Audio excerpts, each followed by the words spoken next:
As you might imagine, my journey is very closely linked to the development of the journey model, and I'd like to share that story now.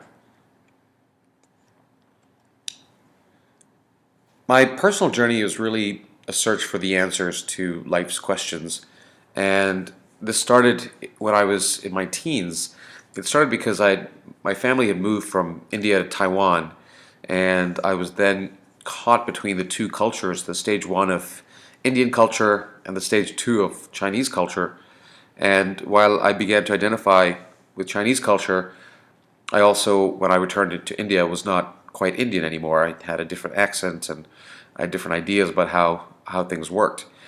And I was also not accepted as a Chinese person because I didn't look Chinese and wasn't fluent in the language and things like that.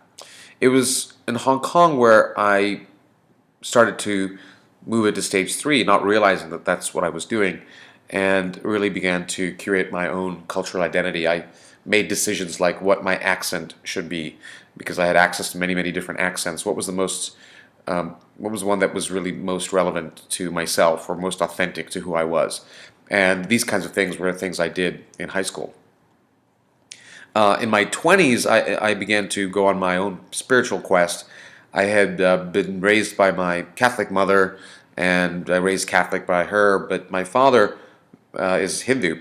And so I always had both of those two options or both of those two uh, spiritual paths available to me.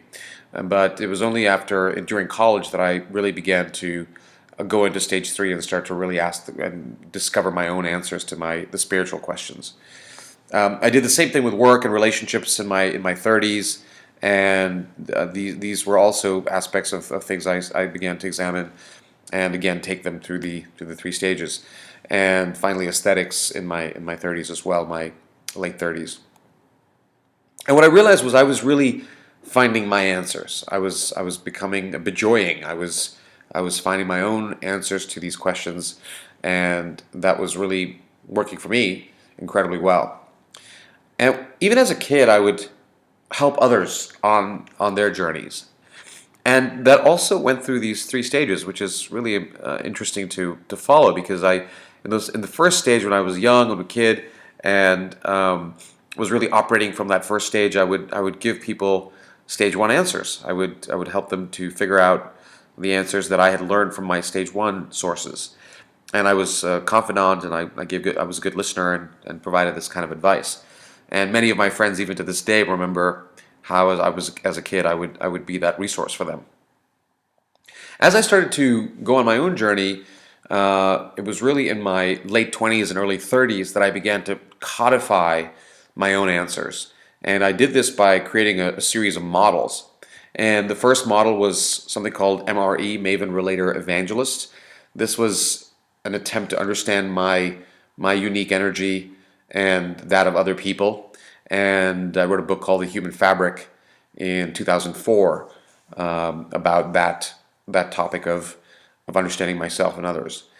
Then I also worked on another model called U plus U, which allowed me to understand the dynamic flow of journeys.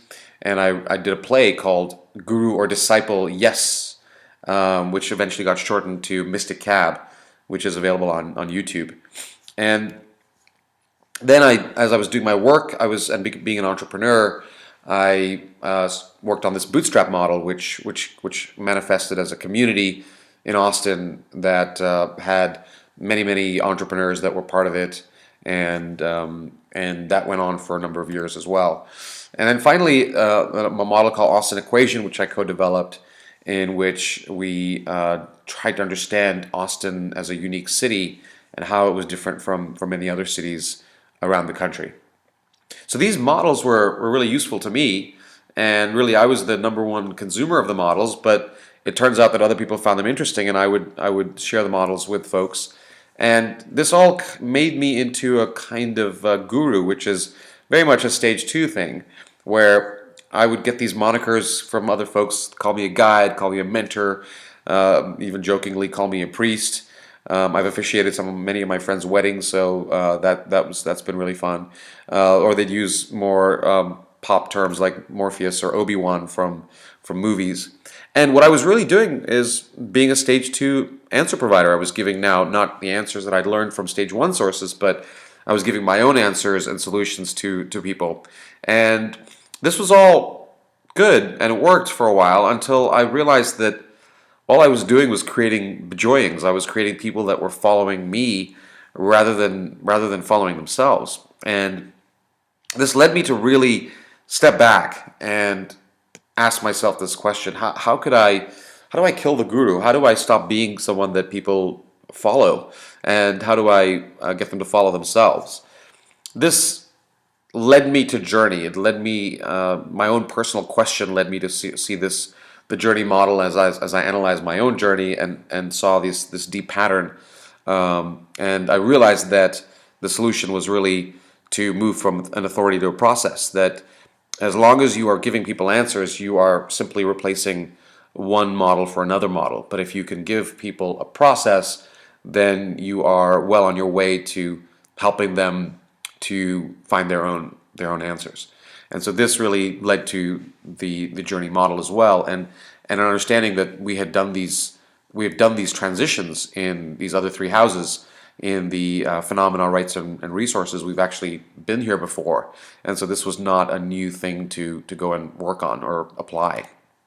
And so I was applying the journey model to my own journey, as I recommend that you do for your journey, and this is what allowed me to see these insights about my own process and my own journey. And so it all kind of wrapped in on itself. And this really helped me because it allowed me then to see how to help others in a way forward, how to resolve the duality between being a guru and a disciple, that I could become a steward, and in being a steward, I could be a mirror for others. In fact, I'd written a song called Mirror many years ago, which was really about this exact topic. And when I was officiating my friends' weddings, I would customize those weddings. I'd create a unique ceremony with them, together with them, to express their unique journey and help other people to find their answers. And just instead of creating bijoyings, I was creating bijoyings, people that were finding their own joy in their being. They were finding their own answers. And now I could fully honor what I really wanted to see in the world. And along with this, as this evolution happened and as journey came into focus, I realized that all my models, in fact, were living inside the meaning line of the fourth house. And then I could really evolve the models and change them to really reflect and become process models rather than stage 2 answer models. And so that really started to happen as well. And all of these things really helped contribute to each other. The MRE model had given me this 1, 2, 3 elegant breakdown. The U+U model gave me an understanding of the positives and negatives of the stages. The bootstrap model had given me an understanding of the fugue nature of how we could organize the different elements. And then the Austin equation model had given insight into Austin as a meaning city, as a place where people are exploring meaning, and then how those micro to macro structures of communities and scenes really enable people to go on their own unique meaning journeys. And so it all kind of beautifully came together in a way that I could never have really imagined. And so this has given me a very clear sense of my own purpose and my own meaning and my own work. And instead of stewarding other people's journeys, what I am instead is the steward of journey, the journey model. And what I can do in that capacity is to, number one, evangelize this and evangelize and share it with others, to empower folks to follow their own path and to see where they are and to find their own unique answers. And then secondly, to create this method, to share this journey model and to keep developing the journey method or the journey model, to keep refining it and improving it so that as it evolves, it does a better and better job. Just like the other models in the other houses have done. And lastly, it's really helping to stand up this fourth house. There's just so much work involved and so many pieces to the puzzle to turn meaning from an authority to process. If we can look at the evolution of the other houses, we can see there's just an amazing amount of work to be done and and it requires a lot of collaboration from a lot of different people to take up this work. And so I'd like to help to steward the journey, the meaning line itself, and encourage others and help them to contribute to this process.